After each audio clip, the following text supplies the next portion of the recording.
आप देख रहे हैं इंडिया टाउन न्यूज, भारत की बात।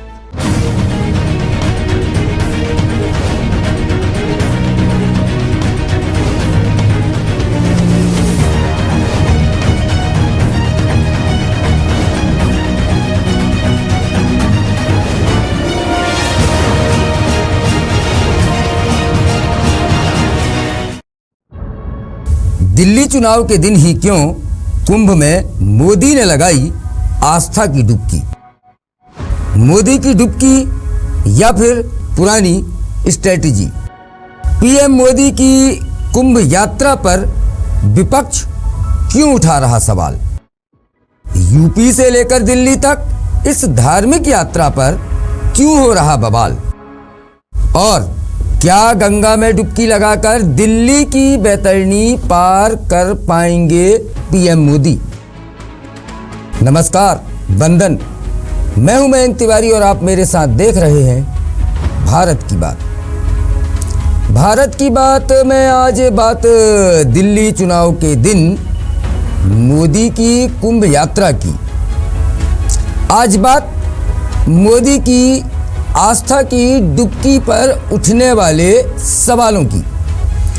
बात होगी कि कब कब कितनी कारगर रही हैं मोदी की धार्मिक यात्रा की ये स्ट्रेटजी, और बात इस पर भी क्या कुंभ यात्रा से मोदी बदल पाएंगे दिल्ली के मतदाताओं का दिल। महाकुंभ मेले का आज 24वां दिन है। आज पीएम नरेंद्र मोदी महाकुंभ में त्रिवेणी की धारा में आस्था की डुबकी लगाने पहुंचे। इस दौरान पीएम मोदी लाल रंग की टी शर्ट पहने हुए थे, गले में रुद्राक्ष की माला थी। स्नान के दौरान पीएम मोदी जाप करते हुए नजर आए।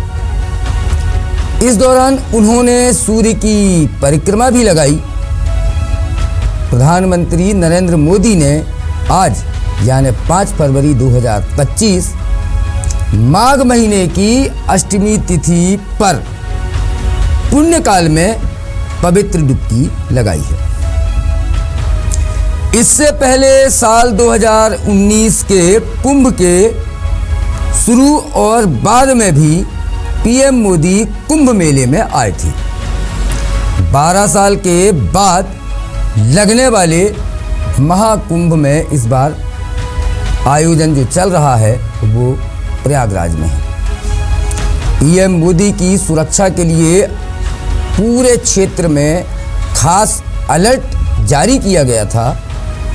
उनके आगमन को लेकर 5 सेक्टर मजिस्ट्रेटों की तैनाती भी की गई थी। गंगा, यमुना और पवित्र सरस्वती नदियों के संगम स्थल पर लगने वाले इस महाकुंभ मेले में दुनिया भर से करोड़ों श्रद्धालु आ रहे हैं। त्रिवेणी संगम में 3 नदियां यानी गंगा, यमुना और सरस्वती आपस में मिलती हैं। इन तीनों नदियों का मिलन प्रयागराज के संगम में होता है।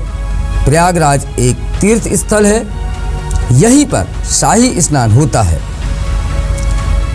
दिल्ली चुनाव में मतदान का दिन एक तरफ जहां राजनीतिक पार्टियां अपने अपने मतदाताओं को हर कीमत पर बूथ में पहुंचाने में लगे हुए थे, तो दूसरी तरफ सुबह से मीडिया में दिल्ली चुनावों के साथ प्रधानमंत्री मोदी का महाकुंभ में स्नान भी चर्चा में रहा।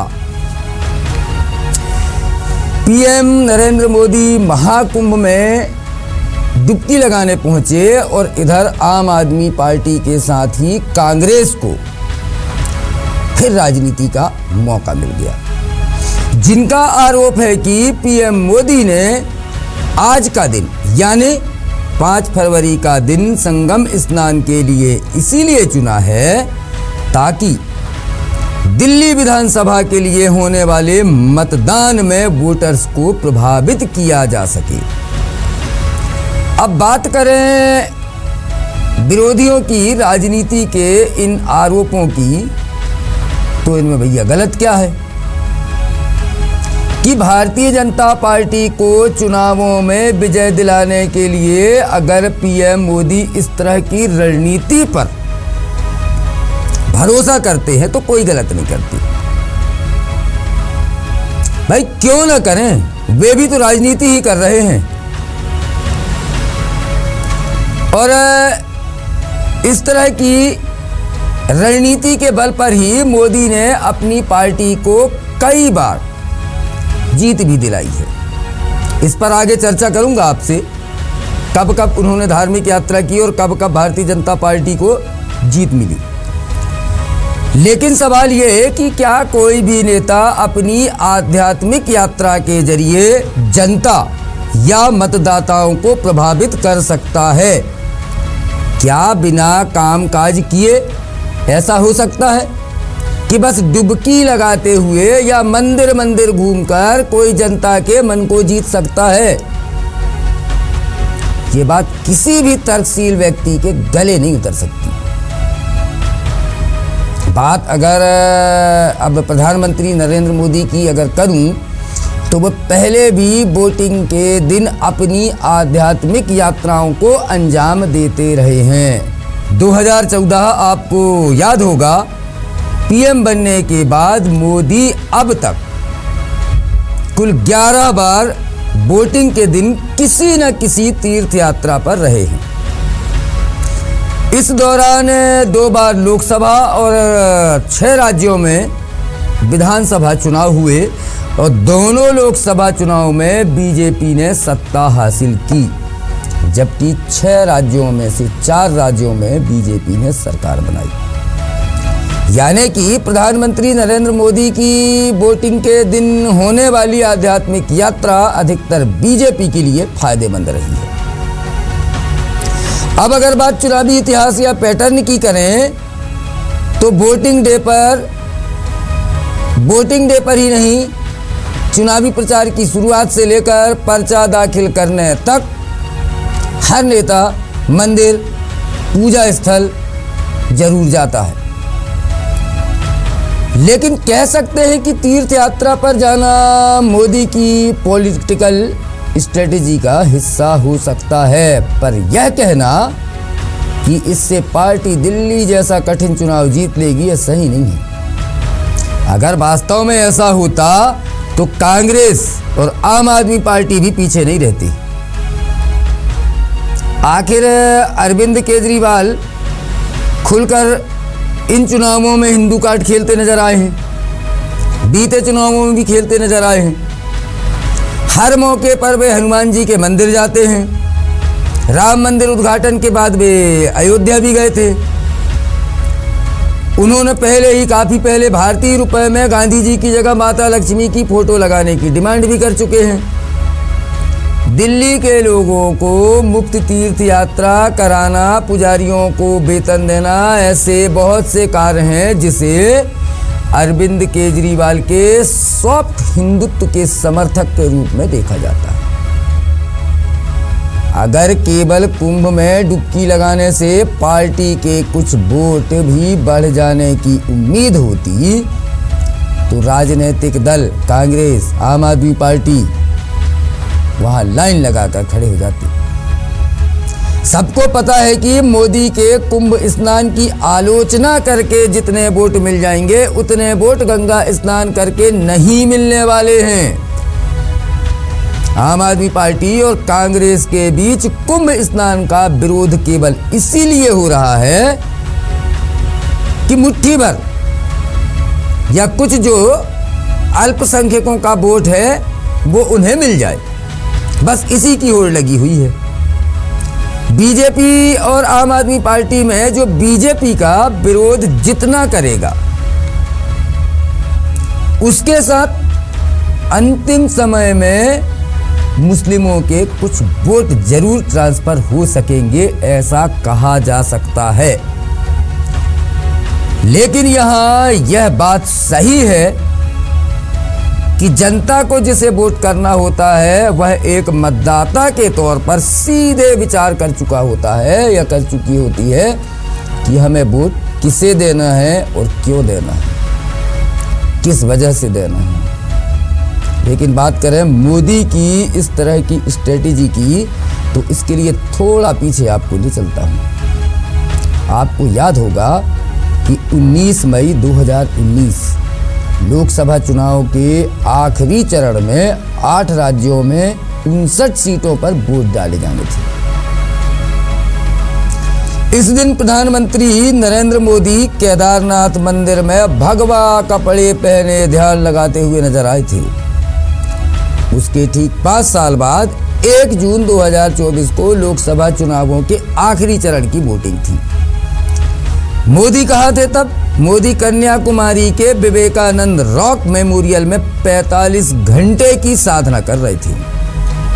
अब आ जाइए 2024 5 अक्टूबर, हरियाणा में जब 90 सीटों पर वोटिंग होनी थी, इसी दिन प्रधानमंत्री नरेंद्र मोदी महाराष्ट्र के वाशिम जिले में जगदम्बा मंदिर, जगदम्बा माता का जो मंदिर है, वहां पूजा अर्चना कर रहे थे। और यही नहीं, पीएम मोदी की ये स्ट्रेटेजी उत्तर प्रदेश, कर्नाटक, आपका गुजरात या और भी जहां विधानसभा चुनाव इस दौरान हुए हैं, वहां भी इस समय रही है।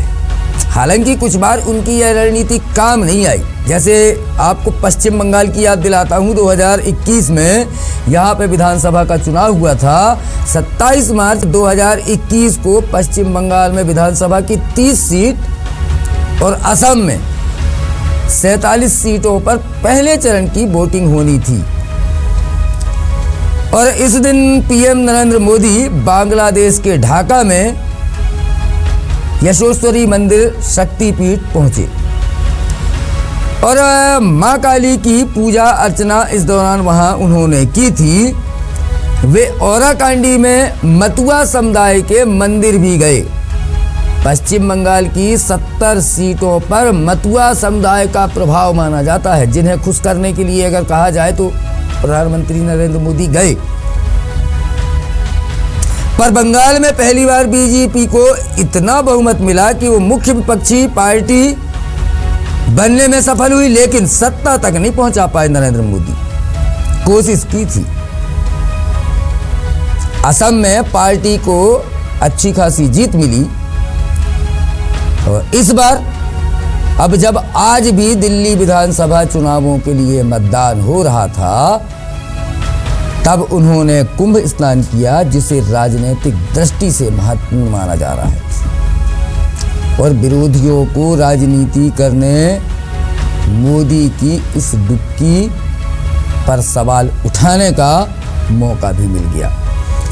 लेकिन प्रधानमंत्री मोदी की इस यात्रा को न केवल उनकी धार्मिक आस्था बल्कि प्रशासनिक कुशलता के दृष्टिकोण से भी एक सफल आयोजन कहा जा सकता है, या इस नजरिए से भी देखना चाहिए।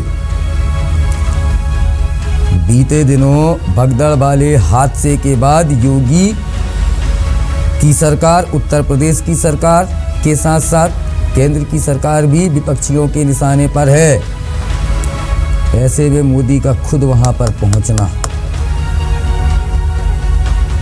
इस बात का उदाहरण है कि किस प्रकार एक वीवीआईपी यात्रा को किस तरह से व्यवस्थित किया जा सकता है कि आम जनता को कोई असुविधा ना हो और यात्रा भी हो जाए।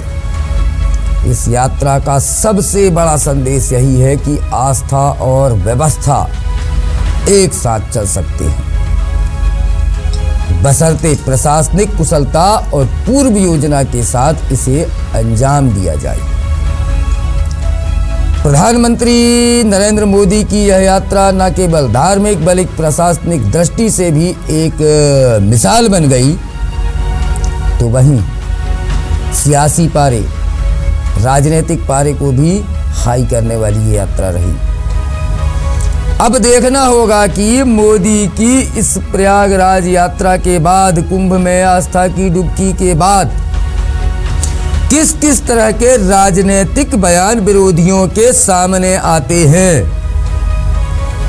वैसे भी कुंभ पर नेताओं की, खास तौर पर भारतीय जनता पार्टी के नेताओं, केंद्रीय मंत्रियों की यात्रा पर, उनकी डुबकियों पर सवाल दागने वालों की कमी नहीं है, सवाल उठाने वालों की कमी नहीं है। ऐसे में कहा जा सकता है कि नरेंद्र मोदी की इस यात्रा के बाद भी सियासी पारा काफ़ी हाई होने वाला है।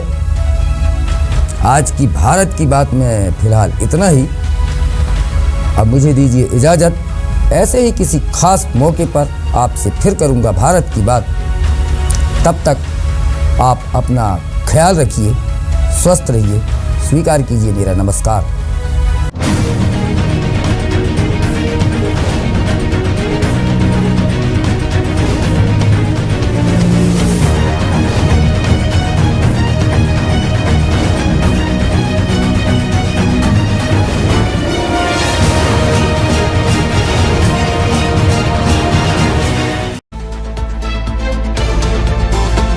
आप देख रहे हैं इंडिया टाउन न्यूज, भारत की बात।